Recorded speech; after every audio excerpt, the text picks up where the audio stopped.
You are listening to the Central Indiana Sports Report, episode number 229.3, the Colts Report with Eli Edwards, our mock draft special. Today, Eli is going to do his mock draft from kind of a Colts perspective. We're going to talk about things kind of from a Colts perspective as he does it. Eli's been looking at some mock drafts and assessing things and reading things and listening to things, and he's got some things to say to you. You're listening to the Central Indiana Sports Report with your host, Greg Mengels. Welcome, Eli. Are you a fan of mock drafts? Yeah, I mean, definitely not that much variation this year. Like we said before we started, this draft looks like it's going to work out pretty well for the Colts for getting what we were hoping they were going to get. So, yeah, I'm liking this. Let's get into it. I'm going to give you the freedom to either predict what you think's going to happen or what you think should happen. From whatever perspective you want to do this, I'm just going to go 1 through 14. We're going to talk about each team and what kind of what their needs are and what you think's going to happen or what you think should happen. So we will start with the number 1 pick, which is the Tennessee Titans. Can't remember the last time they had the number 1 pick in the draft. It's been a long time. I remember they got Steve McNair with the number 2. Not quite sure about that. This is one of the very few that has an absolute consensus. I think we researched 15 different mock drafts, and 14 of them have Cam Ward from Miami going to the Titans. Yep. Does that make sense to you? If you're the Titans, that's definitely a hard one to pass up on, I think, especially with the number 1 pick. You see the quarterback going a lot in that spot. But in my opinion, I think Abdul Carter is the best football player in the draft as far as, quarterback's the most important position in football. But as you know. Yeah, right. Getting a quarterback now, I don't think it's going to solve many of their problems. At least not immediately. Right. But having him now, have him get acquainted with the offense, I think it's the right choice, though, taking Cam Ward. I think so, too. The only thing is, if they think he's a franchise quarterback, you kind of got to do it. If they don't, there's a good number 2 option.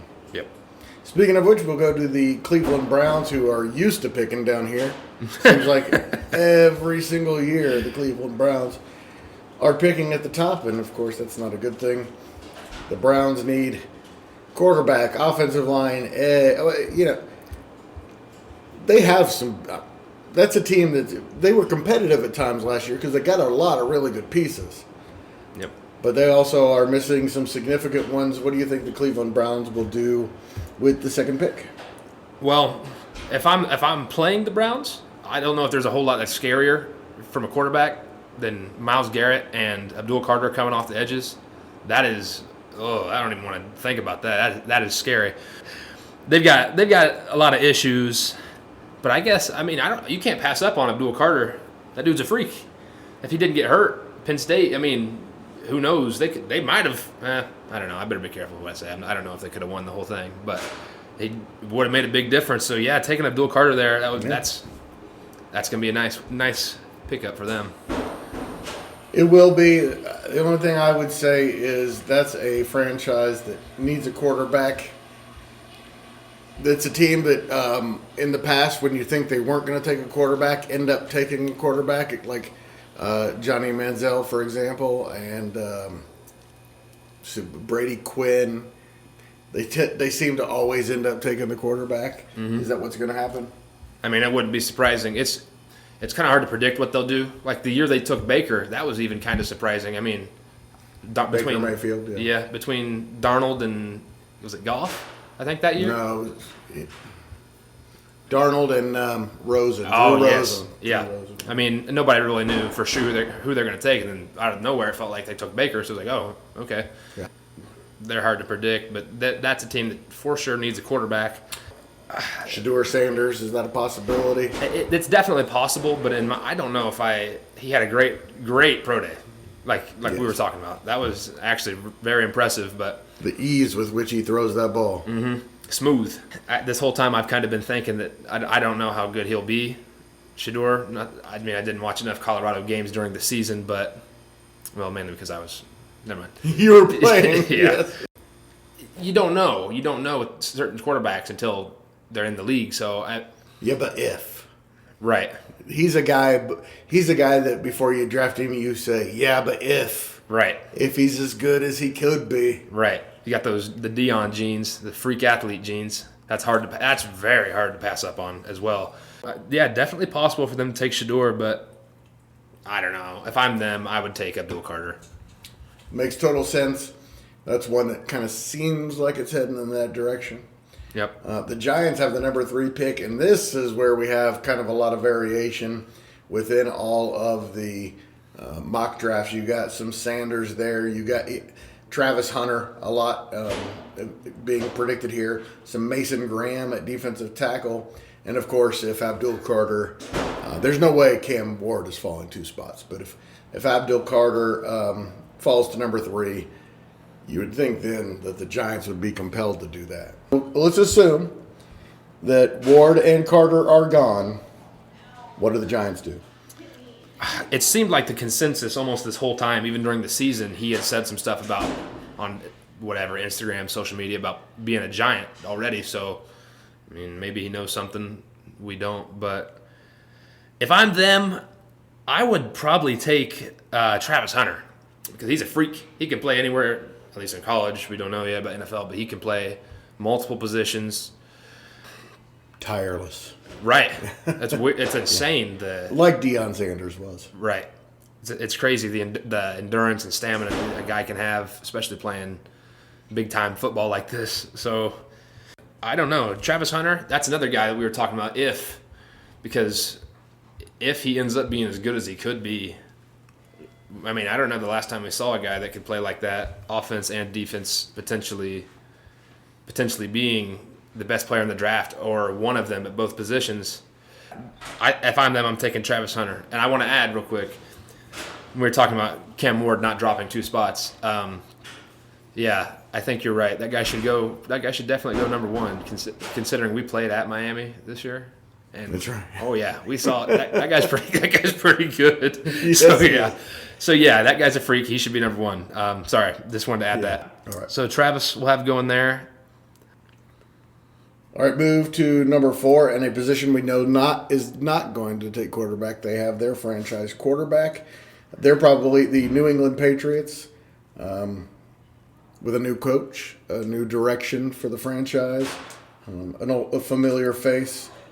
Mike Vrabel, great coach as far as I could tell, or at least a very good one. Probably not great, but from the Belichick tree, he was one of those Belichick guys who kind of got that franchise off the ground and made it a championship franchise. Mike Vrabel, so kind of cool to see him back.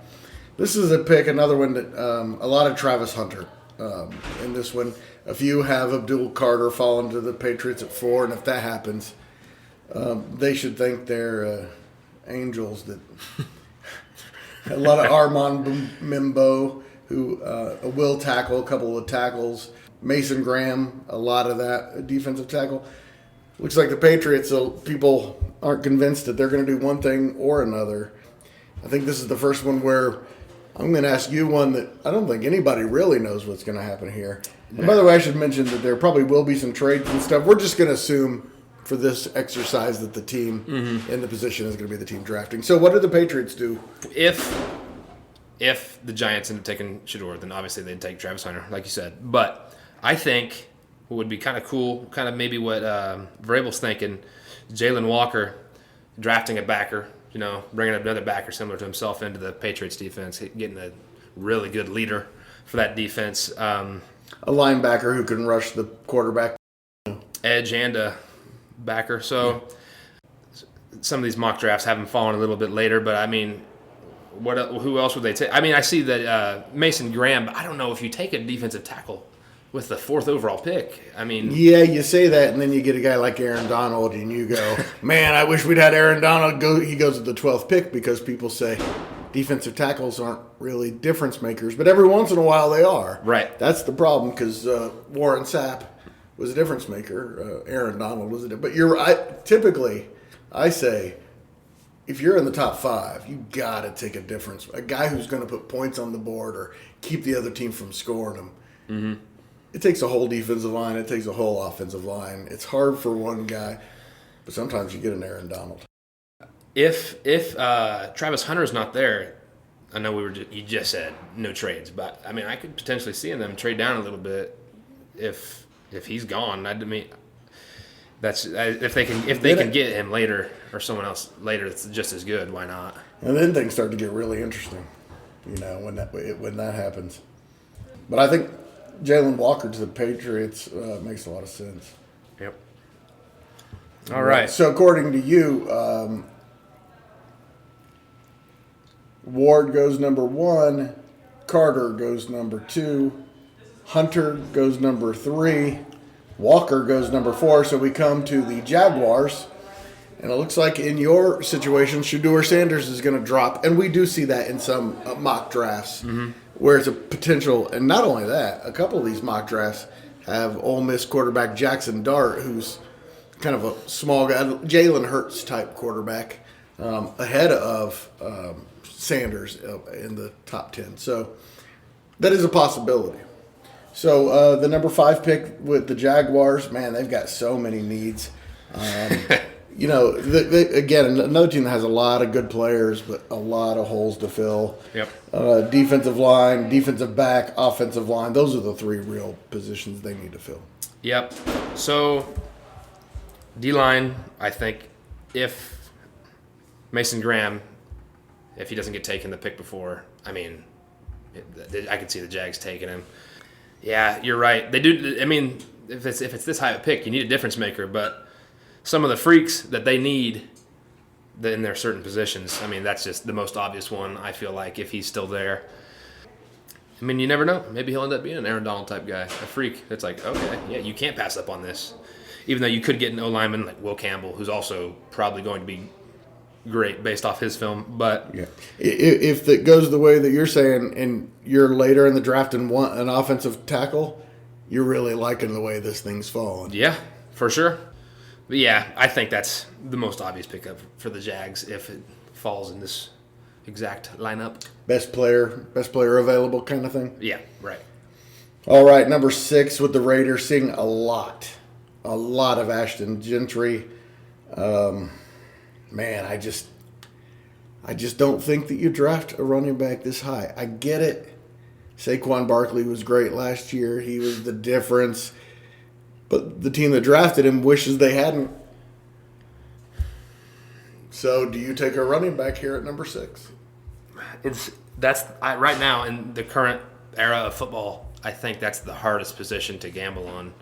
Well, I mean, quarterbacks always right. They just don't last very long. Right, especially with the 6th pick overall. And you never know when they're going to last very long. There's no way of telling if they are looking at the longevity standpoint. Genty took some hits, broke a lot of tackles. So I mean, maybe that's what they're thinking if they end up taking him. I mean, and look, I'm not saying he's not going to be a difference maker.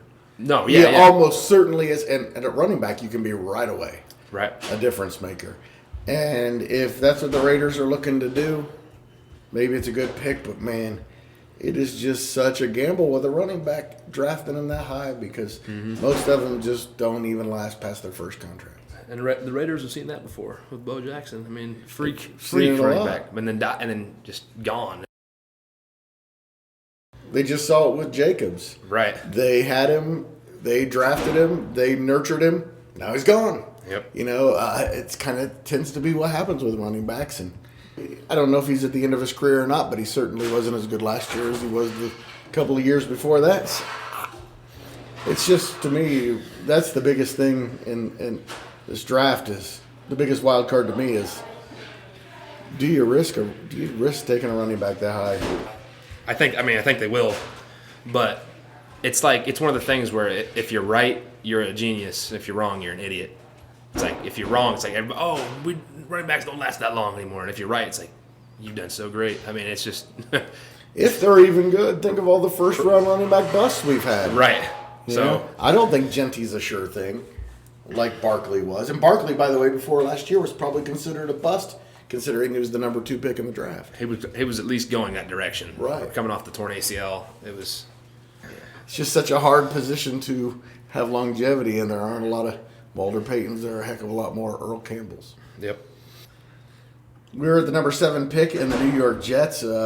Seeing a lot of mock drafts here. Not a lot of people have them taking a quarterback. That's probably because Sanders is gone, and most of them do see one here with them taking Jackson Dart. So if Shedeur Sanders is there at number 7, is that a landing spot for him? Yep. That's going to be my assumption here, that they take Shedeur, have a little QB battle, just like last year for Justin Fields, except he'll be the veteran, I guess. I mean, Yeah. that'd be a win-win for them. It should be on paper. I mean, you'll have 2 quarterbacks who one's supposed to be really good and the other one has potential. I guess you could say that for either one of them. High ceiling. Yeah. Very, very high ceiling for Shedeur Sanders, that's for sure. Jets have a great wide receiver core, and then Breece Hall's pretty good. So I mean, he'll be getting, if they take him, be getting plugged into a much better team than he would have with the Giants. I mean, that's if he's there, that's for sure who they're taking. It works for them perfectly. And this is the first potential Tyler Warren landing spot, right? Yes, that is true. Let's hope that this happens like this, and then they won't have a choice but to take Shedeur, so that he'll stay on the board for That's right. the Colts. Number 8 is the Panthers. They could be going in a lot of different directions. Doesn't seem like they'll be going quarterback, but it's also a possibility. And again, another potential landing spot for Tyler Warren, but they're taking the best player here. Yeah, I think the Jets here will take Armin Membaugh. Best offensive lineman on the board. Tackle from Missouri, I should say. Yes. Bryce Young, just if you see some of the videos from last year, one of the worst offensive lines I've ever seen in the NFL. I mean, that kid gets nothing. It sucks for him. I can't call him a kid. He's older than me. But he had no protection the whole year, and he still managed to get some things done. So if they get him some protection, I don't want to say the Panthers will be scary, but there's developing talent for sure, things they can get done. So, yeah, I mean, that's the best offensive lineman on the board, and I think that'd be a good pickup for them. Also, potentially Will Campbell, I think, in that position. Mm-hmm. But an awful lot of people think that's where the Panthers are headed. Of course, a lot of people also have them taking Jalen Walker in case he falls that far. We start to see McMillan, the wide receiver from Arizona, start to pop up on some mock drafts as well here. Number 9 is the Saints.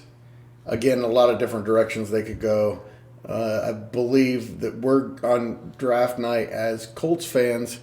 We're going to be watching the Saints very closely because they have 2 potential guys that I know the Colts would love to have. This is the scariest one in my eyes, to losing Tyler Warren, the guy that we've been talking about the Colts getting all this time.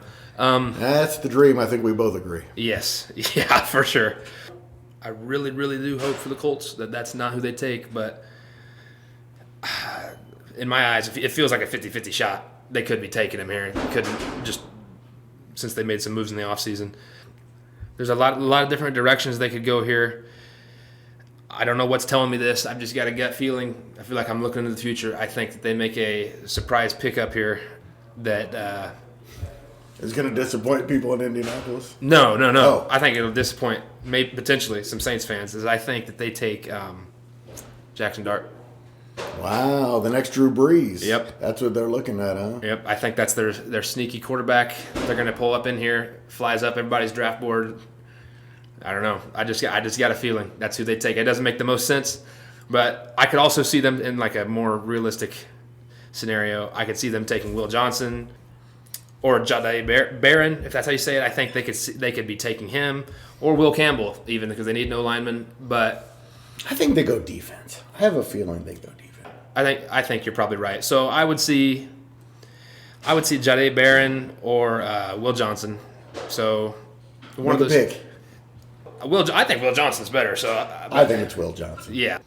All right, so you are going to officially pick Will Johnson in this spot, but you think it could be Jackson Dart, the next Drew Brees. Yeah.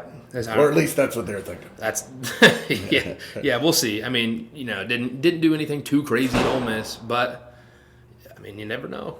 Mahomes didn't do anything too crazy in college either, and look at what you've got now. So, with the right coach, plug a quarterback into the right system.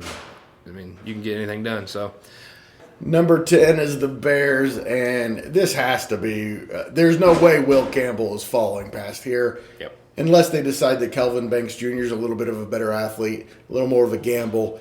But they got to be going tackle. They got to be going protect, right? Yes, for sure. They got to get no linemen. I mean, Caleb Williams didn't have protection worth of crap last year either. So getting Will Campbell in there, that'll be a great. Finally, I feel like it's been years since the Bears finally got some O linemen to protect. Even when Fields was there, he didn't have anything. I mean, come on. Yep. They never gave him a chance. Nope. So gave him some receivers. Got to give Williams a chance. Yes. And finally, they'll be able to, hopefully, if they take Will Campbell. So. Yep, that's the pickup for the Bears. Well, it seems like, Eli, the entire 49ers defense left, that great defense that was there. Now, don't get me wrong, they've got plenty of pieces left and a great defensive coach, but they're going to need to go defense. I'm pretty sure, although they also, of course, lost some receivers too, so it looks like they might be in the middle of a rebuild. What are you thinking for the 49ers? Yeah, the 49ers, I could see them picking up Jahad Campbell, losing a linebacker in free agency, and also Malachi Starks, who a lot of these people have fallen to Miami, but losing Hufanga, plugging that safety in there, I think that would be a nice pickup for them. So there's multiple directions they could go here, but I think I'm going to go with them taking Jahad Campbell at backer, getting another guy to go with Fred Warner in there and command that defense. Yeah. The only thing standing between your favorite team, the Miami Dolphins, and the team you're now covering, the Miami Colts, is the Dallas Cowboys, and I got a feeling this is where Tyler Warren ends up. That would break my heart because if he landed up there, he would be so great there. Yeah. What do you think happens at number 12 here with the Cowboys? Again, a lot of holes, could go a lot of different directions. It's scary because Tyler Warren really reminds me of a Jason Witten type guy. I mean, better athlete. Yes. Not as big, but a better athlete. Probably not as good a blocker, but a better athlete. Yep, I agree with that. I'm hoping they either take McMillan or Matthew Golden. Get a receiver and leave Tyler Warren. But let's say for the sake of this that they take a receiver, and I think McMillan is a better receiver. So getting the 1-2 with CD Lamb and McMillan from Arizona, I think that's. And by the way, we're both saying McMillan because we're trying to avoid exactly saying his first name. Exactly. I call him Tetris. It's just it does look like it. It's what my lazy brain makes me call him. So all right, we're going with Tetris for pick number 12 with the Cowboys, and they love themselves some athletes on the outside. Number 13 is your Miami Dolphins, also the favorite team of producer Susie. So she'll be interested in who you think they're going to pick. That's a team that in the last 3-4 years have had to replace a lot of really good defensive pieces from a defense that was starting to form into one of the best in the league. And then injuries, like 2 weeks in a row, just killed that franchise 2 years ago. What are the Dolphins going to do? Well, I pray every year when draft night comes, I have, and this is not a joke, I've been praying that they draft an O-lineman, and they never do. They never draft an O-lineman, so I'm hoping that this is the year and they take Kelvin Banks, and if they don't, then I'm going to go to Chris Greer's house and I'll probably choke him out. But we need to protect Tua. It's when Tua's healthy, we win. It's pretty much like that's how it's going, unless we play Buffalo and then we get smoked. Please draft an O-lineman and protect Tua. And we'll have success. I mean, this guy can play guard, tackle. He can play anywhere you want. And that's kind of what we need. That all of our linemen get moved around. And with Teron Armstead retiring, you need to be careful with this we stuff. Talking about the Dolphins. Oh, I'm sorry. On the Central Indiana Sports Report. That's a habit you're going to have to break. that one was too natural. Sorry. Yeah. The Dolphins should get Kelvin Banks because he can play in all these different positions. And the Dolphins do that with Liam Eichenberg. That guy moves. He can play guard, tackle. I think he's played center. I don't know. They need a center as well. There's a lot they need with the O-line. But I think that's their biggest issue, especially with losing Teron Armstead, and they've got a lot of young guys there. Why not pick him up, hopefully get a guy, the first-round pick that's quality, that's not a guy you're going to get free agent, who knows, way late in the draft, not as good. I hope that's the pick for them. And here we are to the moment, and it's clear who you are hoping that the Colts pick here, and that, of course, is Tyler Warren. So let me throw out some other names here, just to say if Tyler Warren's not there, and we both agree, if he's there, you got to take him. Yep. It's been too long the Colts haven't tied in. But here are some guys who could potentially be there at number 14, according to these mock drafts. Shamar Stewart, an awfully good edge rusher. It's hard to imagine the Colts going for an edge rusher. Matthew Golden, wide receiver. The Colts could definitely use help in the wide receiver core. Michael Williams, another edge rusher. Man, if he fell to the Colts at 14, man, that would be so cool to be able to get him on the other side from. But they are definitely not going. No chance they are going 4 times in 5 years on a defensive end. Malachi Starks, not necessary. Omari and Hampton, not happening. A running back is not happening in that position. Jahdae Barron, a corner, probably not happening now. I think they're pretty happy with their defensive backfield. So, comes down to 3 guys I want to mention here. 2 guys besides Warren. Number 1, Jahad Campbell. If Warren was gone, I would be Jordan Loveland, the Michigan tight end, or Jahad Campbell would be the 2 guys that I would want. And the other one is Jackson Dart. Oh, okay. Do you consider it? Yeah, for sure. For sure consider it. I mean, with the quarterback deal that's going on there that we talked about, it's just, why not? Steichen came from Philadelphia, a very similar quarterback to Jalen Hurts. Yep. You consider your offensive line a bully offensive line like the Eagles do. Just something I wanted to throw out there that is probably not happening. Eli, other than Warren, I want to see him take Matthew Golden. It's not. I mean, you mentioned him, but they need skilled players. I feel like more than anything. I'm tired of. I know everybody's tired of it. Seeing the Colts and just having mediocre I mean, when you have a mediocre quarterback too, who hasn't been playing like he should be, that doesn't help. But get a first-round pick receiver. Who was the last guy they got in the first receiver? Pittman? Was he a first? Second. Okay, then I don't know who it was. Then if it wasn't him.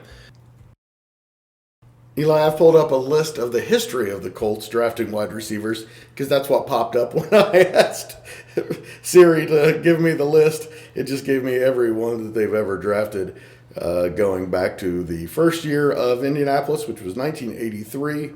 Andre Rison in 1989. Of course, he was later traded for the first pick in the draft, Jeff George at quarterback, and that ended up being a big mistake. Sean Dawkins, first round 1993. That was a big mistake. Marvin Harrison, 1996, Hall of Famer. Reggie Wayne, 2001, future Hall of Famer. Dallas Clark, 2003, I believe, was the last tight end. A wide receiver named Anthony Gonzalez in 2007. Whew. Philip Dorsett in 2015. It has not been good. My goodness. It has not been good since Reggie Wayne.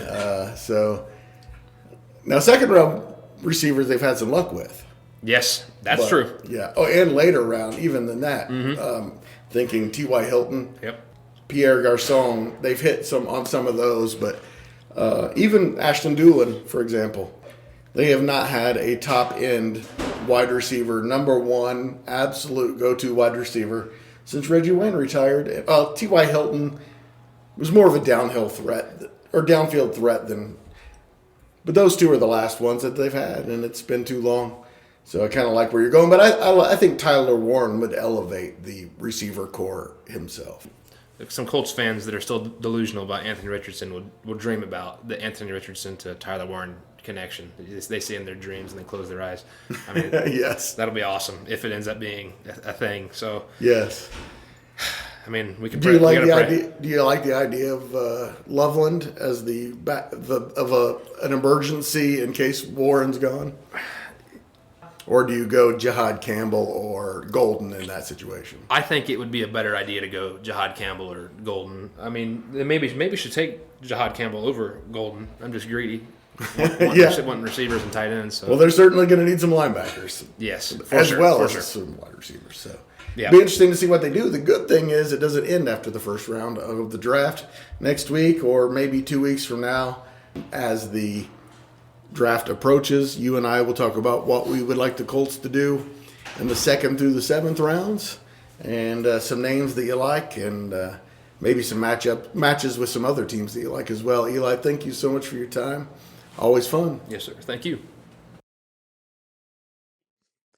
Thanks so much to Eli Edwards for joining the Central Indiana Sports Report and hosting over at Ball State University. Thank you so much for listening. If you enjoyed the segment and would like to see us continue to grow and thrive, please share the Central Indiana Sports Report with your friends and family. We humbly thank you in advance.